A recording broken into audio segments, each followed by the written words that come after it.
J'ai tellement souffert au Canada. Moi, je suis allé au Canada pour faire un parcours de génie électrique. Je suis allé pour l'université. J'ai fait le premier, deuxième trimestre. J'ai fait 1 an, 2 ans. Après, mes parents n'avaient plus les moyens. Donc, quand tu me vois ici, tu penses que ma vie était en rose. Ma vie n'était pas rose. Après ça, j'ai connu la galère. Rien que la galère. J'avais une copine, je ne lui ai jamais dit ce qui se passait. Elle allait au cours, elle venait tout le temps à la maison, dans mon appartement. Elle me voyait toujours à la maison. Mais elle ne savait pas ce qui se passait. À un moment, je n'ai pas pu cacher la vérité. Vraiment longtemps. Mais ma souffrance prenait le dessus. Des fois, incapable de payer le loyer, c'est ton ami qui va te passer l'argent. Des fois, ça tue l'amitié aussi. Tout le monde te fuit. Tu es le galéreur. Donc, quand je vois le nombre de personnes pressées d'aller au Canada, où ils veulent juste aller au Canada à tout prix, ils pensent que leur avenir sera meilleur au Canada. Moi, je leur ris au nez. Sur mon autre compte, sur TikTok, quand les gens me disent « Ah, moi j'ai 20 000 $, moi j'ai 30 000 $, je suis prêt à aller », je leur dis « Mais attendez, vous avez cette somme-là et vous ne pouvez pas simplement investir au pays chez vous. » Je me demande qu'est-ce qui se passe. Tu vas aller investir cette somme pour espérer avoir peut-être 100 000 $ l'année, 150 000, que peut-être à peine 1% de toute la population canadienne y font vraiment. Sinon,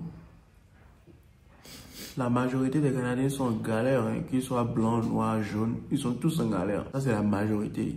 Si tu n'as pas ce genre d'emploi, même quand plus l'emploi est élevé, plus tu payes de taxes. C'est un pays où tu es tellement taxé que tu te demandes, mais au final, ça, c'est à quoi de travailler autant quand tu fais peut-être 100 000 $ et le gouvernement va prendre 57 000, il te reste 43 000. Ils n'ont qu'à venir faire le boulot à ta place au finish. Parce qu'ils prennent plus de la moitié, tu es comme, mais attends, tu travailles autant, pourquoi? Moi, l'école n'a pas marché. Là, j'ai voulu faire un centre de formation professionnelle. Même ça, j'étais incapable parce que tu travailles comme un fou. Tu travailles 2 jours successivement. À peine tu dors 4 heures. Tout ça pour accumuler le plus d'argent possible, pour pouvoir payer tes frais scolaires. Mais tu as d'autres dépenses ou la famille ou d'autres personnes. Tu n'as pas pu, tu ne peux pas réussir. Tu ne peux pas même payer cette formation. Mais je regrette aujourd'hui parce que j'ai des amis qui ont fait des formations comme ça et ils ont vite compris le système. Donc, ils sont revenus après ou ils ont juste vite eu leur résidence et ils ont fait des prêts auprès du gouvernement pour continuer leur étude. Et finalement, je leur rionnais parce que même après avoir fini, même quand ils ont eu de bons diplômes, ils tombent maintenant dans ce système vicieux où les tâches sont tellement élevées qu'au finish, ils sont perdus. Tu es perdu. C'est comme ça, moi, j'ai juste fui. Après avoir dormi tellement de fois dans des voitures. Oh. Après, j'ai eu une famille. J'ai une famille que je n'ai pas pu contrôler. Mes parents m'ont pourtant dit et m'ont prévenu de ne pas épouser quelqu'un qui n'est pas comme toi. Quelqu'un qui vit dans son pays tous les jours, mais qui ne connaît pas forcément la réalité d'un immigrant. J'ai fait tellement d'erreurs. Aujourd'hui, des fois, il est 3 h du matin, j'arrive pas à dormir. Je pense à mon parcours de 8 heures là-bas. Je dis, mais qu'est-ce qui m'est arrivé? Donc, c'est là que j'ai eu le courage de dire, ok, au moins l'immigration m'a tellement fait souffrir que je peux donner des conseils pratiques aux gens, faire des séries de vidéos et apprendre à d'autres personnes à bien immigrer et décortiquer toute l'information qu'il faut. Peut-être quoi, il est 3 h du matin. Et c'est ça qui m'inspire. J'ai tellement de photos que je peux partager avec vous. Quand je pars derrière, je n'arrive jamais à trouver quelque chose de bien. En 2018 déjà, à Ottawa, je faisais... Je ne sais pas si vous pouvez bien voir. Je travaille au McDo. C'est souvent toi, tu fais des boulots, tu n'es pas trop fier de ça. Tu vas nettoyer les toilettes ou tu fais le lobby alors qu'il y a d'autres personnes qui peuvent le faire. Même si tu es apte. Ou des fois, tu es dans la cuisine ou tu es au front, mais tu dois quand même faire le boulot que beaucoup de personnes n'ont pas envie de faire. Mais tu n'as pas vraiment tout choix. Hein. Alors que chez toi au pays, tu as une grosse maison. Tes parents ont les moyens, mais tu es têtu. Ou juste parce qu'à un petit moment, ils étaient incapables, tu tombes dans des problèmes. Tu as déjà maximisé ta carte de crédit. Pour ne pas dire, même quand tu n'as pas ce genre de problème, les gens ont leur carte de crédit maximisée. Si seulement les gens pouvaient juste vous dire la réalité, les vraies réalités, vous allez comprendre. Ma toute première voiture, j'étais tellement fier de ça. J'ai compris que c'est un système où ils sont tellement méchants. Ils vont juste vouloir à tout prix vous donner des crédits. D'ailleurs, même quand tu viens dans le Canada, automatiquement, ils vont te donner une carte de crédit. Mais ils ne vont pas t'éduquer dessus. Si tu es vraiment bien responsable, ceci ne va pas te toucher. Tu sauras comment l'utiliser. Mais si tu es un conscient jeune, tu vas maximiser tes cartes de crédit. C'est vrai, beaucoup de Canadiens, même dans le système, ils maximisent le crédit. Ils ne font que payer tout le temps. Un système vicieux. C'est à double tranchant. Tu l'utilises bien, ta cote augmente, tu peux faire tout ce que tu veux. Tu l'utilises mal, tu es mal parti. La voiture là, après, ils ont saisi cette voiture là. Parce que j'étais incapable de payer. Donc, j'avais payé environ 9 000, 10 000 dollars dessus. Je me rappelle, je l'ai pris, cette Kia là, 2017. C'était une 2017 à 16 000 dollars dans le temps, en 2018. Et j'ai payé 9 000 dollars dessus, mais incapable de continuer parce que je n'avais plus les documents appropriés pour travailler. Parce que je ne pouvais pas acheter étudiant. Tu ne peux pas travailler 40 heures, mais tu allais prendre une voiture. Ne fais jamais cette bêtise. C'est une bêtise à ne pas faire, simplement. Et j'allais chercher mon ami. Lui, il était canadien. Oh là là. Que des bêtises. Lui, il était à l'université. Moi, je devais faire Ottawa, Sudbury tout le temps. Et c'est là-bas même que j'ai découvert ceci. C'était bleuet. Une fois, j'ai fait une vidéo, les Français me disaient qu'ils appellent ça des matires. L'histoire ici est tellement malade. Je travaille au McDo. J'ai dit à mon superviseur général, M. Young, il s'appelle. Ah, moi, j'en ai marre. Je lui ai créé une histoire comme quoi on m'a braqué à Petro-Canada et que je ne pouvais pas rentrer. J'ai conduit 6 heures pour aller là-bas pour cueillir ces deux. J'ai cueilli ces deux paniers là. Et c'était 160 dollars par panier. Voilà. Je voulais de l'argent parce que tu faisais 8 heures de boulot maximum en été. Et ça te ramenait à peine... c'était 11 dollars de l'heure, donc 100 et quelques dollars. Et le panier était à 160. Donc je me suis dit, c'est une opportunité, je devais faire x2, 320. J'étais tellement content, mais je ne savais pas que ceux qui m'ont accompagné là-bas allaient m'abandonner. Donc quand tu fais 11,25 x 8, 90 dollars. Je ne sais pas comment j'étais à 100. Ah, moi je travaillais de nuit, donc j'étais payé 16 dollars x 8 heures, ça fait 128. Encore que tu as une pause de 30 minutes, donc 7,5 x 8. Dans 7,5 x 16, voilà, 120 dollars. C'est tout ce que je pouvais faire. Donc, on m'avait dit que je pouvais faire 160 par panier. J'étais tellement heureux.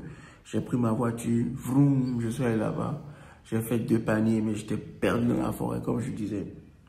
C'est triste, hein? Voilà, c'était vraiment triste. Finalement, je m'en suis en sorti. La forêt, là, était remplie d'ours. Il paraît même 4 ours. Les galères. J'ai vu des Ivoiriens qui quittaient d'abord Thunder Bay et aussi en plein hiver. Ils devaient faire des courses. Mais c'était un été que moi j'ai eu à faire ça. Mais ils venaient quand même. Parce qu'eux, ils avaient d'autres types d'activités là-bas dans le temps. Et moi, je suis allé là-bas pour cueillir des bleuets, pour ne pas dire des matires. J'ai galéré. Le Canada, c'est beaucoup de souffrance. Après toi, ce genre de choses. D'ailleurs, même quand tu vois mon visage très souvent, tu te demandes, mais qu'est-ce que lui là? J'avais toujours l'air triste. Tu vois? J'avais souvent l'air fatigué. Je sais pas pourquoi. Mais je suivais les gens. Et j'étais souvent très derrière. Dans la voiture, j'étais souvent derrière. À me demander qu'est-ce qui se passe. C'est comme ça, après avoir fait un peu d'argent, je suis allé à Toronto. Et je voulais une Tesla. J'avais toujours mon compagnon. La première fois que j'ai été dans une Tesla, je voulais à tout prix. Beaucoup utilisent maintenant les Tesla pour faire des Uber. Tu peux prendre une Tesla quand tu es un chauffeur Uber. Uber t'offre ce genre de service et il te charge. C'est un système où il faut utiliser ce pays-là. Tu fais Uber, d'abord il te bouffe bien Uber. Tu prends des commandes à 3 dollars, 2 dollars, 4 dollars, beaucoup moins découragé. Mes vidéos étaient tellement virales sur TikTok, 140 000 vues. J'en ai une autre de 227 000 vues où je dénonçais à quel point Uber est méchant. Tu fais des courses, au finish, Ça te sert à quoi, Uber?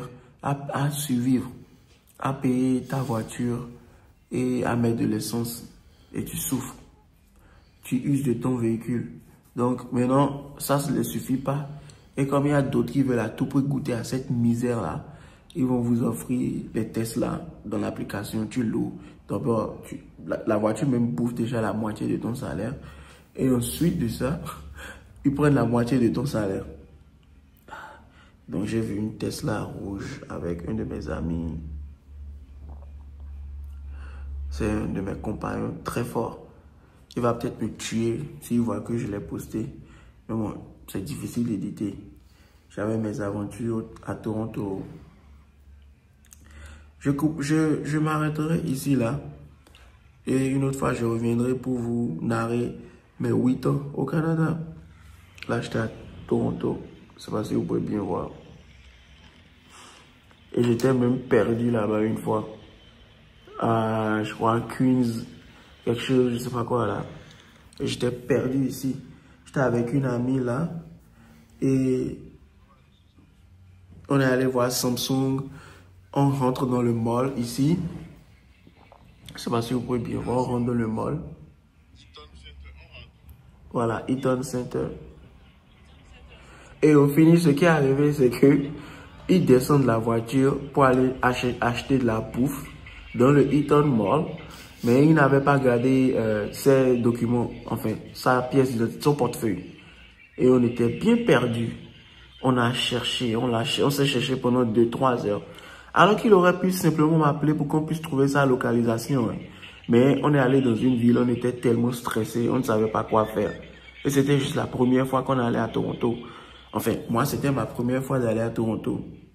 J'étais au volant en plus. Là, je vais m'arrêter là. Après, on est allé vers le Tower Center. Et une autre fois, je vais vous raconter comment je suis devenu sans-abri. Comment il m'a hébergé, lui. Sa sœur m'a hébergé. Je vais vous dire tout. D'ailleurs, on va même peut-être repartir de la première fois que je suis allé là-bas. Et j'ai trouvé qu'il faisait tellement froid et que Ottawa était tellement petit. Je vais tout vous narrer en fonction des photos que je retrouve ici.